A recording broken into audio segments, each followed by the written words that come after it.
Hello student, আজকের এই ভিডিওতে কম্পিউটার অ্যাপ্লিকেশন ক্লাস 11-এর মডেল কোশ্চেন সেট 1 সেমিস্টার 1-এর কিছু কোশ্চেন এর সলিউশন তোমাদের জন্য নিয়ে এসেছি। পরীক্ষার পারপাসে এই কোশ্চেনগুলি খুবই গুরুত্বপূর্ণ, তো তার সলিউশন আজকের এই ভিডিওতে তোমাদের সাথে আমি শেয়ার করতে চলেছি। তো এক এক করে দেখে নেব যে প্রত্যেকটা কোশ্চেনের কী কী অ্যান্সার হবে, এবং এই কোশ্চেনগুলো তোমাদের কিন্তু পরীক্ষার জন্য খুবই ইম্পর্টেন্ট। ঠিক আছে, তো সেমিস্টার 1-এর গ্রুপ এর যে কোশ্চেনগুলো রয়েছে তার মধ্যে থেকে যে প্রথম যে কোশ্চেনটা রয়েছে, নিম্নলিখিত কোন মেমোরি ভোলাটাইল। এটার কোশ্চেনটা একদমই সহজ রয়েছে। আমরা জানি ভোলাটাইল মেমোরি হচ্ছে র্যাম, তাহলে আমাদের অ্যান্সার কি হলো র্যাম। এর পরের কোশ্চেনটাও খুব সহজ, সিস্টেম সফটওয়্যারের উদাহরণ কি। তাহলে সিস্টেম সফটওয়্যারের উদাহরণটা কি হবে, এখানে আমাদের লিনাক্স হবে, অপশন ডি। বাদবাকিগুলো তো আমাদের কি অ্যাপ্লিকেশন সফটওয়্যার। উবুন্টু সিস্টেমে কোনো ডিরেক্টরির অন্তর্গত বিষয়বস্তু তালিকা দেখতে ব্যবহার করা হয়। এদের মধ্যে থেকে কোন কমান্ডটা ব্যবহার করা হয়? আমরা জানি খুব সহজ কমান্ড, এলএস কমান্ডটা ব্যবহার করা হয়। এরপরে যে কোশ্চেনটা রয়েছে, নিচের কোন সংখ্যা পদ্ধতি 8 বিট পদ্ধতি? এটার অ্যান্সার হবে EBCDIC, এটা হবে অ্যান্সার। ঠিক আছে, এরপরে 65 রয়েছে, মানে 65 রয়েছে, এর বেস 10, অর্থাৎ হচ্ছে আমাদের ডেসিমেল থেকে বাইনারিতে কনভার্ট করতে হবে। তো ডেসিমেল থেকে বাইনারিতে যদি আমরা কনভার্ট করি তাহলে 2 দিয়ে ভাগ করতে হবে। 2 দিয়ে যদি আমরা ভাগ করি তাহলে আমাদের অ্যান্সার আসবে এই অ্যান্সারটা। তোমরা হলো ভাগ করে দেখতে পারো। ম্যাক্স টার্মকে প্রকাশ করা হয়, আমরা খুব সহজ চিহ্ন, ম্যাক্স টার্ম আর মিন টার্মের দুটোই চিহ্ন রয়েছে। ম্যাক্স টার্মকে আমরা পাই দ্বারা চিহ্নিত করি। আই হোপ তোমরা বুঝতে পেরেছো এই অ্যান্সারগুলি। পরীক্ষার পারপাসে, পরীক্ষার সাজেশন পারপাসে খুবই ইম্পর্টেন্ট এই কোশ্চেনগুলি। এরপরে যে কোশ্চেনটি রয়েছে, কে ম্যাপে 3টি চলরাশি ABC বর্গক্ষেত্রে অষ্টম সেলের মান কি? এটাও খুব সহজ কোশ্চেন, যে কে ম্যাপের যে অষ্টম যে সেল রয়েছে তার মানটা কি হবে। কি হবে মানটা? মানটা হবে অপশন সি। কি করে? চলো এটা দেখিয়ে দিই। এটা যদি কে ম্যাপ হয় তার 3টা ভেরিয়েবল রয়েছে। ঠিক আছে, তাহলে এখানে একটা ছোট হয়ে গেল, এটা একটা, আচ্ছা এটা একটা, তাহলে এরকম একটা, তাহলে এরকম একটা দাগ। তাহলে এটাকে যদি 0 1 2 3 4 5 6 7, তাহলে গুনি 1 2 3 4 5 6 7 8, অষ্টম সেলে কি রয়েছে? 6 রয়েছে। আই হোপ তোমরা এর অ্যান্সারটা বুঝতে পেরেছো। এরপরে 8 নাম্বার যে কোশ্চেনটা রয়েছে, 8 নাম্বার কোশ্চেনে ক্লাস ও অবজেক্ট কোন প্রোগ্রামিংয়ে দেখা যায়? এটাও খুব সহজ। এটার অ্যান্সার যে অবজেক্ট ওরিয়েন্টেড প্রোগ্রামিংয়ে কিন্তু ক্লাস এবং অবজেক্ট দুটোই দেখা যায়। এরপরে যে অ্যালগোরিদম নিজেকেই নিজে কল করে, আমরা জানি সে অ্যালগোরিদমকে রিকারসিভ অ্যালগোরিদম বলা হয়। আচ্ছা, নিচের কোনটি প্রসেসিং বক্স তা লিখো। এটাও খুব সহজ কোশ্চেন। 10 নম্বর যে কোশ্চেনটা খুব সহজ, আমাদের প্রসেসিং বক্স কিন্তু অপশন ডি, অর্থাৎ আমাদের আয়তাকার বক্সটা কিন্তু প্রসেসিং বক্স। যে অবস্থায় অ্যালগোরিদমের রানিং টাইম সর্বোচ্চ, আমি বুঝে যাচ্ছি কি বলছে, সর্বোচ্চ, তাকে কি বলা হয়? আমাদের তাকে বলা হয় রোস্ট কেস, অপশন সি। চলো,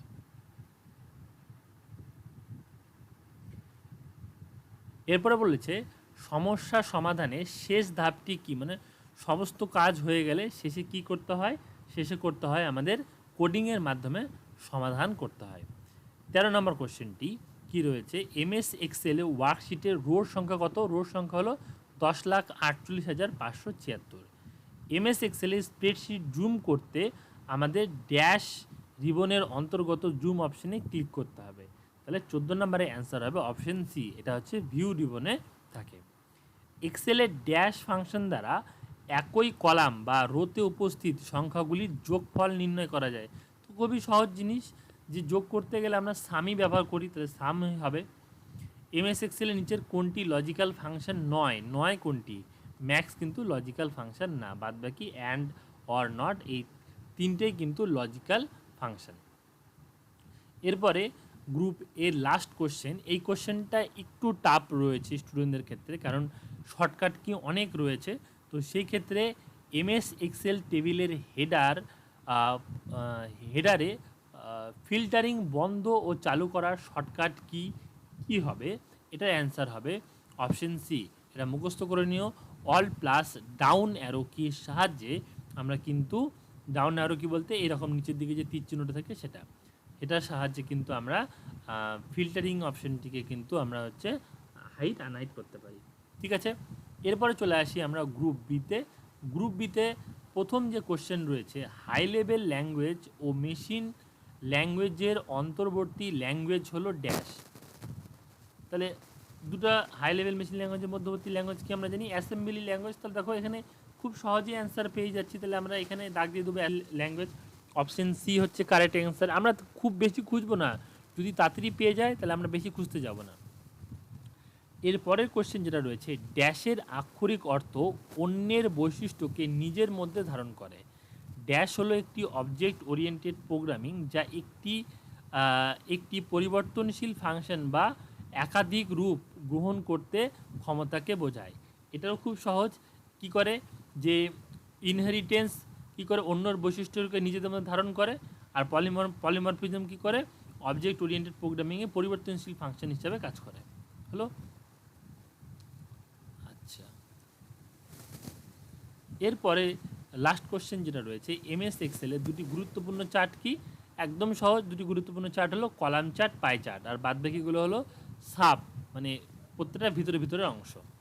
এরপরে আমাদের সি এর কিছু কোশ্চেন রয়েছে, সি এর কোশ্চেনগুলো আমি হলো তোমাদেরকে বলে দিচ্ছি। দেখো, বাম দিকে এর সাথে বি এর ম্যাচিং করতে বলেছে। কি বলেছে দেখো, input device, output device, secondary device, primary memory, এদের মধ্যে থেকে কোনটা মিল রয়েছে সেটা তোমাদেরকে খুঁজে বের করতে হবে। দেখো, ইনপুট ডিভাইস যেটা রয়েছে আমরা খুব সহজে বের করতে পারবো। ইনপুট ডিভাইস কি? আমাদের ইনপুট ডিভাইস কিবোর্ড। তাহলে আমরা খুঁজবো যে অপশন সি কোথায় রয়েছে, একের অপশন সি, এই যে খুঁজে পেয়ে গেলাম, রাইট, আমরা বেশি খুঁজতেই যাব না। এরপরের কোশ্চেনটা একটু কঠিন, কারণ এটা শর্টকাট কি রয়েছে। তো শর্টকাট কি হিসাবে আমাদের এই কোশ্চেনটার যে অ্যান্সার হবে সেই অ্যান্সারটা হবে আমাদের অপশন এ। কারণ কি? কারণ আমার যেটা মুখস্থ রয়েছে যে কন্ট্রোল শিফট এর সাহায্যে পয়েন্টারটি যে সেলে থাকবে সেখান থেকে একটি নতুন রো যুক্ত করা যাবে, এটা আমার জানা রয়েছে। এই জন্য তোমাদেরকে আমি বারবার বলি যে প্রত্যেকটা শর্টকাট কি কিন্তু খুব ভালো মতন মুখস্থ করো, কারণ শর্টকাট কি ছাড়া কিন্তু নাম্বার কিন্তু কমে যাবে, কারণ 2-3টে শর্টকাট কি থাকবে, সেই শর্টকাট কিগুলো একটু কঠিন থাকবে, মডারেট লেভেলের থাকবে না।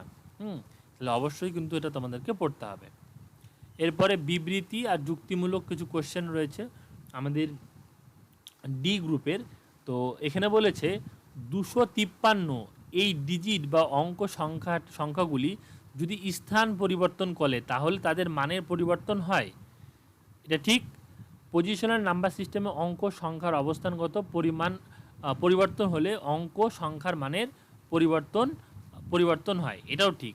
যেমন দেখো 2, 2, 5, 3 যদি আমরা পরিবর্তন করি, ধরে নাও 3, 5, 2, তাহলে মানটা পরিবর্তন হয়ে গেল। যদি 5, 3, 2 লিখি, পরিবর্তন হয়ে গেল। তাহলে এগুলাকেই পজিশনাল নাম্বার সিস্টেম বলে। এটা হচ্ছে আমাদের বইয়ের 42 পাতায় রয়েছে। তাহলে অপশন কি হবে? অপশন এ হবে অ্যান্সার, যে এ ও আর উভয় সত্য এবং আর হলো এর সঠিক ব্যাখ্যা। আই হোপ বুঝতে পেরেছ। এরপরে যে কোশ্চেনটা রয়েছে বিবৃতিমূলক কোশ্চেনে, যে ডেটা প্রসেসিংয়ের জটিলতা যদি কম থাকে তাহলে অ্যালগোরিদমটি সম্পূর্ণ হতে সবচেয়ে কম সময় লাগে। এই ক্ষেত্রকে বেস্ট কেস অবস্থা বলে। বেস্ট কেস দ্বারা অ্যালগোরিদম আরও এক প্রকার টাইম কমপ্লেক্সিটি আমরা দেখতে পাই, সেটি হচ্ছে রোস্ট কেস। তাহলে আমাদের হলো দুটাই আমাদের কি ঠিক বলেছে। তাহলে কি মানে বেস্ট কেস ছাড়া আরেকটা কী কেস রয়েছে? রোস্ট কেসই রয়েছে। তাহলে আমাদের কি হবে? এ ও উভয় সত্য এবং আর হলো এর সঠিক ব্যাখ্যা।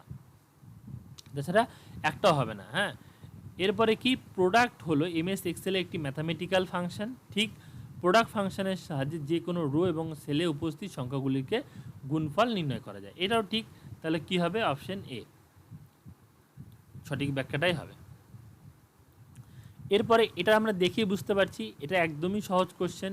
কি করতে বলেছে? অর্গেট করতে বলেছে। অর্গেট মানে যোগই হবে। তাহলে কি আমাদের একটাই দেখো যোগের অবস্থায় রয়েছে, তাহলে অপশন সি হবে অ্যান্সার আমাদের। তাহলে আমাদের ই এর একের সি হলো অ্যান্সার। এরপরে এখানে দেখো এটাও খুব সহজ। হ্যাঁ, দেখো এখানে কি আমাদের কি ইনপুটগুলো নিতে হবে। তাহলে আমাদের কি বলেছে? এর মধ্যে ইনপুট যাবে, বি এর মধ্যে ইনপুট যাবে, সি এর মধ্যে। দেখো একটার মধ্যেই রয়েছে সি, অপশন সি। এর মধ্যে 5 যাচ্ছে, বি এর মধ্যে 6 যাচ্ছে, ডি এর মধ্যে 10 যাচ্ছে। বাদ বাকিগুলোর ক্ষেত্রে একটার ক্ষেত্রেও নেই। ওকে, এরপরে আর অল্প কয়েকটা কোশ্চেন রয়েছে, তোমরা দেখে নাও। বিবৃতিমূলক কোশ্চেনের মধ্যে যেটা বলেছে যে কি বলেছে, একটি ডিজিটাল কম্পিউটার কাজ করার নিয়মটি হলো, এটাও খুব সহজ করে বের করা যায়। কন্ট্রোল ইউনিট ইনপুট ইউনিট থেকে তথ্য গ্রহণ করে। এটা বলেছে। তারপরে কি বলেছে? এরপর control unit, arithmetic, logic unit, এত বড় দরকার নেই, আমি আগে খুঁজে দেখবো যেটা কোনটা খুব কাছের হচ্ছে।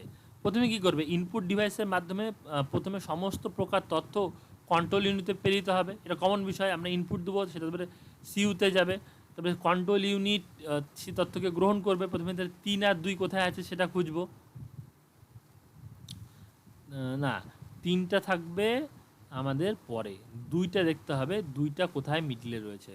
তাহলে 2 আর 3 পরপর, 2 আর 3 পরপর, তাহলে এটাই হবে। তাহলে কি আমাদের এফ এর 1 নাম্বারটা আমাদের কি হচ্ছে? এফ এর 1 নাম্বারটা 3 না, প্রথমে হবে ইনপুট ডিভাইস। হ্যাঁ, তাহলে এটা 3 আগে হবে। আমি বুঝিয়ে দিচ্ছি আবার। ইনপুট ডিভাইসের মাধ্যমে প্রথমে সমস্ত প্রকার তথ্য কন্ট্রোল ইউনিটে প্রেরিত হয়। তাহলে এটা হচ্ছে 3 নাম্বারটা ফার্স্টে গেল। কন্ট্রোল ইউনিট ইনপুট থেকে তথ্য গ্রহণ করবে, তাহলে এটা একে গেল। তারপরে কি বলেছে? এরপর control unit, arithmetic, logic unit, memory ইউনিটের সাহায্যে প্রসেসিং করে আউটপুট ডিভাইসে পাঠায়। তারপরে এটা গেল। সবশেষে আউটপুট ডিভাইস প্রসেসিং করা তথ্যের ফলাফল দেয়। তারপরে এটা গেল। তাহলে option C is the correct answer. Okay, এরপরে সমস্যা সমাধানের ধাপগুলি, মানে কি করে সমস্যাটা সমাধান করছো, মানে স্টেপগুলো আমাদেরকে পড়ে নিয়ে বুঝতে হবে। তাহলে এখানে কি বলছে? এরপর অ্যালগোরিদম ডিজাইন ও ডেভেলপ করতে হবে।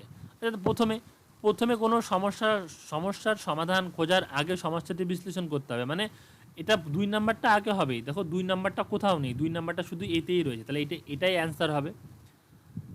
কমন বিষয়, আমরা বেশি খুঁজতেই হবে না, কারণ টাইম খুব শর্ট টাইমের মধ্যে তোমাদেরকে অ্যান্সার করতে হবে। এরপরে বলেছে নিচের স্টেটমেন্ট এ ও বি অংশ নিয়ে প্রশ্নগুলি তৈরি করা হয়েছে। প্রশ্নগুলি এ বি সি ডি 4টি অপশনের মধ্যে উত্তর হবে তা দেখাও। স্টেটমেন্ট এ তোমার হচ্ছে ক্যাল, $ক্যাল কমান্ডটি মূলত 2টি কাজ করে। প্রথমত টেক্সট ফাইল তৈরি করে, দ্বিতীয়ত পূর্বে তৈরি করে রাখা কোনো ফাইলের বিষয়বস্তুগুলির কন্টেন্ট প্রদর্শন করে। ঠিক আছে, ক্যাল কী করছে? প্রথমে তৈরি করে এবং তার বিষয়বস্তু প্রদর্শন করে। তাহলে কি এটা মোটামুটি ঠিকই রয়েছে। তারপরে কি রয়েছে? ক্যাল স্টুডেন্ট, এই কমান্ড স্টুডেন্ট নামক ফাইলে বিষয়বস্তু কন্টেন্টগুলি প্রদর্শন করে। তাহলে দুটোই ঠিক রয়েছে, তাহলে উভয় স্টেটমেন্ট সত্য। এরপরে কি বলেছে? সুডোকোড প্রকৃতপক্ষে কোনো কোড নয়, এটি ছদ্ম বা কৃত্রিম প্রোগ্রাম বলা চলে। এটি ঠিক। কোনো প্রোগ্রাম রচনার পূর্বে সেই প্রোগ্রামের ধরন, নির্দেশাবলী পরপর স্টেটমেন্টের সাহায্যে প্রকাশ করা হলো সুডোকোড। না, এটা মিথ্যা। তাহলে কি হবে আমাদের অ্যান্সার? আমাদের অ্যান্সার হবে এ সত্য কিন্তু বি মিথ্যা। ঠিক আছে, তাহলে আমাদের অ্যান্সার হবে এটা। হলো। এরপরে আর কয়েকটা কোশ্চেনই রয়েছে, যে বলছে বিশ্লেষণ কোশ্চেন। আমরা 4টি সংখ্যা পদ্ধতি শিখেছি, যেমন বাইনারি শিখেছি, তারপরে অক্টাল শিখেছি, হেক্সাডেসিমেল শিখেছি। এইখান থেকে কল্পনা করে হেক্সিএমএল একটা হলো কনসেপ্ট তৈরি করা হয়েছে, যেটা হচ্ছে 0 থেকে 5 পর্যন্ত, যার বেস হচ্ছে 6। তো তৈরি করতে বলেছে এই হেক্সিএমএল সংখ্যা পদ্ধতিতে এর বেস কত হবে? 6 বলেই দিয়েছে, তাহলে বেস হবে 6, তাহলে এটা রাইট। এবং বলছে 25-এর সমতুল্য ডেসিমেল সংখ্যা। তাহলে আমাদের যে কোনো সংখ্যাকে যদি 25-এর সমতুল্যতে বের করতে হয়, তাহলে কি করতে হবে? গুণ করতে হবে। যে যেমন 2 × 6 প্লাস 5 ইন্টু 6 0 1, তাহলে কী করবো 2 ইন্টু 6 প্লাস 5 গুণন 1, তাহলে 6 দুগুণ 12 আর 5 কে 5, 12 আর 5 কত হবে 17, তাহলে কত হবে অ্যান্সার হবে 17। আই হোপ তোমরা বুঝতে পারো কী করে 17 হলো। তাহলে আমাদের যদি ডেসিমেল থেকে সরি যে কোনো সংখ্যা থেকে যদি ডেসিমেল আসতে হয় তাহলে আমাদের কী করতে হয়, গুণ করতে হয়। আই হোপ তোমাদেরকে আমি বোঝাতে পেরেছি। তাহলে কী হবে, অপশান সি হবে অ্যান্সার। এরপরে যে কোশ্চেনটা রয়েছে, এরপরে কোশ্চেনটা বলেছে বিবৃতিমূলক কোশ্চেন। এটা হচ্ছে দুটি বিবৃতির মধ্যে সম্পর্ক খুঁজতে বলেছে। দেখো কি বলেছে, যে ইলেকট্রনিক সার্কিট 2 বা তার অধিক সুইচ শ্রেণী সমবায় যুক্ত থাকে তাকে অ্যান্ড ফাংশন দ্বারা প্রকাশ করা হয়। ঠিক অর ফাংশন অ্যান্ড ফাংশনের বিপরীত, অর্থাৎ ইলেকট্রনিক সার্কিট 2 বা ততোধিক সুইচ সমান্তরাল যুক্ত থাকে, এটাও ঠিক, তাই তো? তাহলে কি হবে, বি স্টেটমেন্ট এই স্টেটমেন্টের বিরোধী, মানে দুটোর ভিন্ন ভিন্ন কাজ করছে। তারপরে কি বলেছে, কম্পিউটারে প্রোগ্রাম লেখার জন্য যে ল্যাঙ্গুয়েজ বা ভাষা ব্যবহার করা হয় তাকে প্রোগ্রামিং ল্যাঙ্গুয়েজ বলা হয়। ঠিক এমএস এক্সেল ও লিনাক্স কম্পিউটার প্রোগ্রামিং ল্যাঙ্গুয়েজের উদাহরণ না, ভুল। তাহলে কি আমাদের এ ঠিক, আমাদের কি হবে, এ স্টেটমেন্ট সত্য কিন্তু বি স্টেটমেন্টটি মিথ্যা। তো মডেল 1 কোশ্চেন একটা সলভ করে দিলাম ক্লাস 11-এ তোমাদের সুবিধার্থে, তোমরা এটা ভালো মতন পড়ো। আই হোপ তোমরা এখান থেকেও কিছু কোশ্চেন পেয়ে যাবা। ভিডিওটি যদি তোমাদের কাজের লাগে লাইক করো এবং যাদের কম্পিউটার অ্যাপ্লিকেশন বিষয় রয়েছে তাদের সাথে শেয়ার করো। তোমাদের জন্য আমি অন্য টপিকেও আরও ভিডিও নিয়ে আসবো, প্র্যাকটিক্যাল বেস কিছু ভিডিও আসবে। চ্যানেলের সাথে যুক্ত থাকো। Thank you.